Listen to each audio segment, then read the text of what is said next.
Bonjour tout le monde, bienvenue à une autre vidéo. Alors avec le repêchage de la Ligue nationale de hockey s'approchant à grands pas, puis aussi avec les vidéos que j'ai faites lors des derniers jours où j'ai ciblé des centres, des ailiers et des défenseurs droitiers que je voudrais que le Canadien aille s'interroger pour, puis aller voir s'ils sont capables d'aller chercher. Je pensais qu'aujourd'hui, ce serait le fun de sortir 5 transactions possibles que je pourrais voir le Canadien effectuer. Plusieurs de ces transactions-là sont peut-être un peu irréalistes dépendamment si vous croyez ou non en la possibilité que cette transaction-là se fasse. Mais pour moi, je trouve que c'est quand même semi-réaliste, disons-le ainsi, parce que, encore une fois, je veux pas trop me rendre un peu incrédible.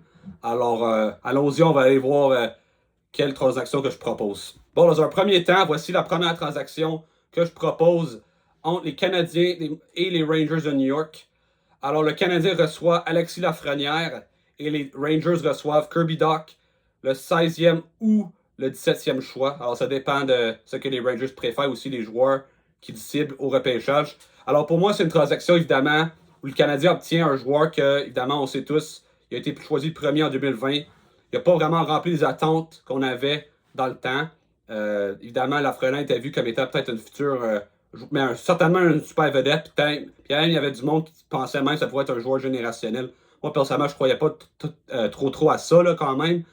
Mais tu sais, quand même, c'est un joueur qu'on s'attendait à être un joueur de 80 points et plus. Malheureusement, ça n'a pas été le cas avec les Rangers, en raison surtout du fait qu'on n'a pas vraiment donné beaucoup d'opportunités à nos jeunes. Pas juste Lafrenière, mais Capo Caco aussi. Lias Anderson était le 7e choix en 2017. Et aussi Vitaly Kratsov, qui était le premier choix en 2018. Ben, premier choix des Rangers, pas du repêchage. Je pense qu'il était choisi genre 8e. Alors, c'est certain que c'était pas le meilleur environnement pour développer des jeunes joueurs. Mais je pense que, tu sais, à Montréal, il serait quand même un joueur qui aurait plus de temps de glace, plus d'opportunités de jouer en avantage numérique. C'est sûr qu'avec les Rangers, il joue quand même avec Panarin et Trocheck, mais il joue quand même pas sur la première vague. C'est sûr, lui, il vient de recevoir quand même un gros contrat. Je pense que c'était plus que 7 millions pendant je crois, les 7 prochaines années, je crois, ou les 6 prochaines années. Alors, c'est quand même un peu risqué si jamais Lafrenière performait pas. Mais on l'a quand même vu en série l'année dernière. Même pas juste l'année dernière, mais juste quand il a participé aux séries, Lafrenière a tout le temps été un joueur qui performait quand même bien, scorait des gros buts, démontrait son talent. C'était quand même un joueur qui aimait ça frapper. C'est quand même un gros gabarit aussi, je pense 6 pieds 2. Alors, je pense pour le Canadien, je trouve que c'est personnellement un joueur qui m'intéresserait. Puis dans le cas, qu'est-ce qu'on donne? Kirby Dach, évidemment, lui aussi un haut choix au repêchage, 3e au total en 2019. Le Canadien est allé le chercher, on s'attendait à un deuxième centre en lui. C'est pas vraiment arrivé, il y a eu des problèmes de santé, mais de blessures surtout au genou. Alors là, on est rendu, sa valeur n'est pas très élevée. Alors évidemment, ça pourrait même coûter plus cher que qu'est-ce que je propose. Mais encore une fois, tu sais, Lafrenière, ça fait, je crois, 5 ans qu'il est dans la Ligue nationale de hockey. Il n'a pas vraiment progressé, il a même régressé cette année. Alors, les Rangers ne peuvent pas demander la lune pour lui. Puis s'il veut se débarrasser de son contrat, il va falloir aussi qu'il prenne un peu moins en retour. Alors, on verra. Moi, je pense que c'est quand même quelqu'un que je voudrais aller chercher sur le Canadien. Ça dépend évidemment de ce que les Rangers. Le Canadien pourrait aussi ajouter plus. Ils ont plusieurs espoirs, ils ont plusieurs choix de repêchage. S'ils veulent un gars comme Nowak à la place de Doc, ils peuvent le faire aussi comme ça. Alors, pour moi, il y a plusieurs façons que tu pouvais effectuer cette transaction-là. Ça, c'est juste une transaction de base, puis on peut en travailler avec. Ensuite, une transaction avec les Flames de Calgary, le Canadien, qui reçoit Rasmus Anderson, un défenseur droitier. Et les Flames reçoivent Mike Matheson, Alex Newhook et un choix de deuxième ronde. C'est sûr que Rasmus Anderson, en fait, dans les cas de Anderson et de Matheson, c'est deux défenseurs qui restent seulement un an leur contrat. Les deux font un peu en dessous de 5 millions. Alors, c'est deux joueurs, évidemment, qui valent totalement leur salaire. Mais encore une fois, je suis le Canadien. Matheson, je pense qu'il y a 2 ou 3 ans plus vieux que Rasmus Anderson. C'est un joueur, évidemment, gaucher, alors que Anderson... En fait, Anderson, c'est un droitier, alors que Matheson est gaucher. Puis le Canadien a besoin de plus de défenseurs droitiers parce qu'on a déjà Hudson, Goulet, Jacky, Struble. Alors, ça pourrait permettre, en quelque sorte, de balancer les duos de défenseurs. Puis il pourrait être un très bon partenaire pour un gars comme Lane Hudson. C'est sûr que, tu sais, puis dans le cas de Matheson, tu sais, évidemment, c'est un Québécois, il est content de jouer pour le Canadien. Mais encore une fois, on comble un besoin. Alex Newhook, évidemment, un jeune joueur qui n'a pas vraiment fonctionné à son plein potentiel avec les Canadiens. Je pense à Calgary, une équipe qui veut se rajeunir un peu. il pourrait être une belle cible pour les Flames, puis un choix de 2 pour balancer la transaction. C'est sûr que c'est un peu risqué pour le Canadien si jamais on n'est pas capable de re-signer Anderson, puis tu donnes. Mais c'est pas comme si tu donnais des gros atouts pour l'avenir qu'il faut vraiment, vraiment s'assurer que la reconstruction se fasse bien parce que tu veux pas sacrifier trop l'avenir. C'est pas vraiment ça qu'on fait ici. Alors je pense que c'est quand même une transaction intéressante. Puis je pense que ça comblerait vraiment un grand besoin chez le Canadien. Ensuite, j'ai 2 versions de transactions les Canadiens et les Islanders. La première, c'est pour Noah Dobson seul. Alors, pour Mike Matheson, Alex Nowak, Logan Mailloux, le 16e et ou le 17e choix. Évidemment, Dobson, un jeune défenseur de 25 ans qui a connu une grosse saison l'année dernière avec 70 points. Cette année, un peu moins productif. Je pense 39 points cette année. Mais je pense que dans une équipe plus offensive, il serait peut-être capable de faire mieux. En fait, certainement capable de faire mieux. Dans le cas des Islanders, ils reçoivent Mike Matheson, Alex Newhook, Logan Mailloux. Je pense évidemment Newhook ajouter plus de vitesse à l'équipe. Matheson, en quelque sorte, peut remplacer Dobson offensivement. Logan Mailloux, un jeune défenseur qui a le potentiel, si tout va bien, d'être aussi un genre de remplaçant pour Dobson. Puis là, le 16e et ou le 17e choix peut permettre aussi de ajouter, s'ils veulent faire un reset on the fly, ils peuvent bâtir autour de Schaefer puis ajouter Mailloux à ça. Ça n'a pas l'air que les Islanders veulent faire ça cependant et vendre, mais je pense que quand même, Dobson, c'est un joueur à considérer. Puis dans le cas aussi, de la deuxième transaction que je propose avec les Islanders, c'est Dobson et Horvat. Puis là, dans ce cas-là, pour le Canadien, pour libérer de l'argent, tu te débarrasses du contrat de Patrick Laine. Puis même, Michael Hage est ajouté à la transaction. Je pense que Hage, évidemment, ça, une transaction comme ça, si les Islanders considéraient peut-être se rajeunir un peu plus, ils pourraient le faire. Parce que je pense que Hage, un 16e ou 17e choix, Mailloux, ça vaut quelque chose quand même pour le Canadien.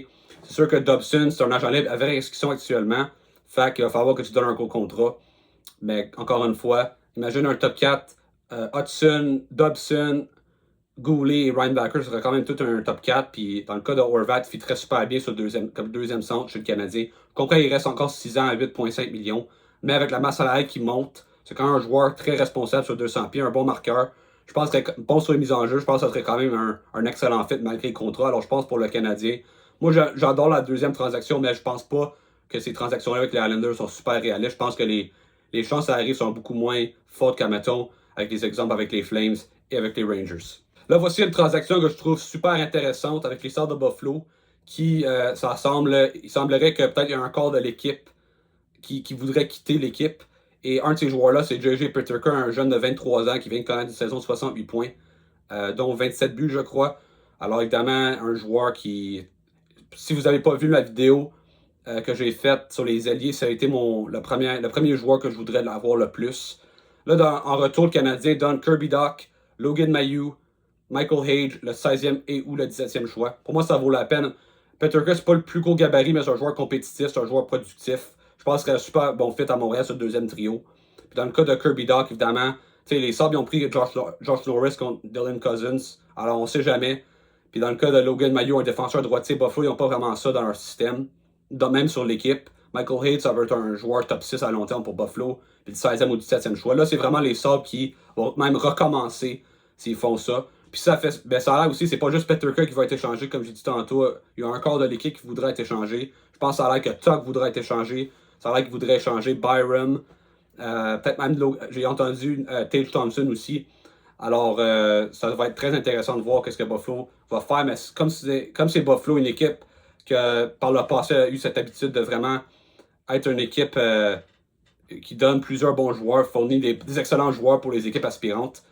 Pour le Canadien, prend avantage parce que ça pourrait vraiment être quelque chose qui pourrait permettre aux Canadiens de vraiment accélérer la reconstruction et ajouter un joueur d'impact.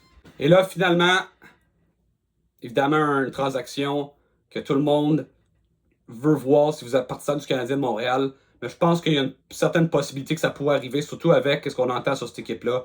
Une transaction entre Montréal et les Penguins de Pittsburgh, où le Canadien reçoit Sidney Crosby et Christopher Letang à 50% retenu sur son salaire, contre Patrick Laine, Alex Newhook, Logan Mailloux et le 16e ou le 17e choix. Évidemment, les Penguins de Pittsburgh, on entend qu'est-ce qu'on entend? Ça a l'air que ça serait la seule équipe actuellement qui chercherait à, en quelque sorte, se vider. Alors, commencer à vendre leurs joueurs. Ça a l'air que probablement Eric Carlson pourrait être échangé. Rickard Rakell, Ryan Rust. On ne mentionne pas trop Sidney Crosby actuellement, mais pour moi, si les Penguins commencent à vendre et échangent quasiment tout le monde, je vois pas pourquoi Crosby voudrait rester, considérant que il semblerait que quand on l'a re-signé, quand on a prolongé son contrat l'année dernière, que le plan c'était de demeurer compétitif, redevenir compétitif, parce que les Penguins ont quand même raté des séries 2 ans de suite, plus cette année.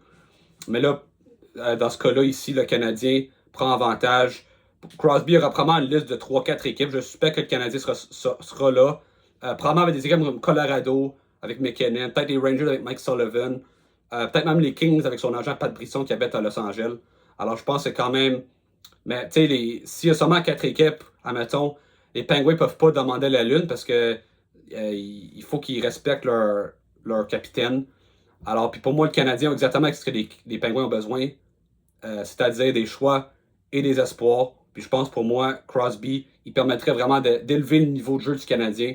Évidemment, c'est encore une super vedette, mais tu sais, juste le leadership, l'expérience qu'il amène, c'est excellent. Puis en plus, Christopher Le Temps, à 3 millions, encore un bon défenseur, pas vraiment c'est plus le défenseur qu'il était, mais ça peut encore demeurer un bon vétéran, un joueur qui a vécu beaucoup dans sa carrière, des problèmes de santé, puis a persévéré et est revenu.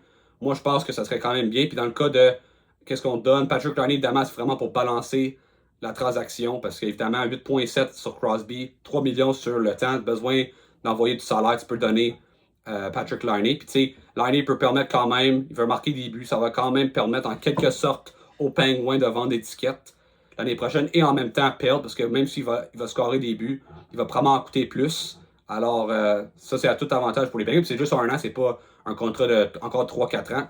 Newhook, ça peut être un jeune joueur qui amène de la vitesse. Logan Mailloux, un bon espoir en défense. Puis le 16e, 17e choix, ça va vraiment aider à partir de la reconstruction parce que c'est vraiment par là, une transaction Sidney Crosby, que les Penguins peuvent vraiment amorcer sa reconstruction de bon pied. Bon, ben ça met fin à cette vidéo. Dites-moi par commentaire, est-ce que vous êtes d'accord avec toutes les transactions que je viens de proposer? Est-ce qu'il y a d'autres transactions que vous aimeriez voir Kent Hughes et Jeff Gorton effectuer cet été? Dites-moi aussi, est-ce qu'il y a des transactions à travers la Ligue nationale de hockey que vous voudriez voir, que ce soit par le Canadien ou par d'autres équipes? N'oubliez pas d'aller voir aussi mes cibles pour les alliés, les défenseurs et les centres pour le Canadien cet été. Aussi, il y aura une vidéo qui va sortir bientôt avec les cibles, les top 5 cibles que le Canadien devrait avoir pour le repêchage en cas si on garde le 16e et ou le 17e choix. N'oubliez pas de liker et de vous abonner à ma chaîne YouTube et on se voit pour une autre vidéo. Ciao!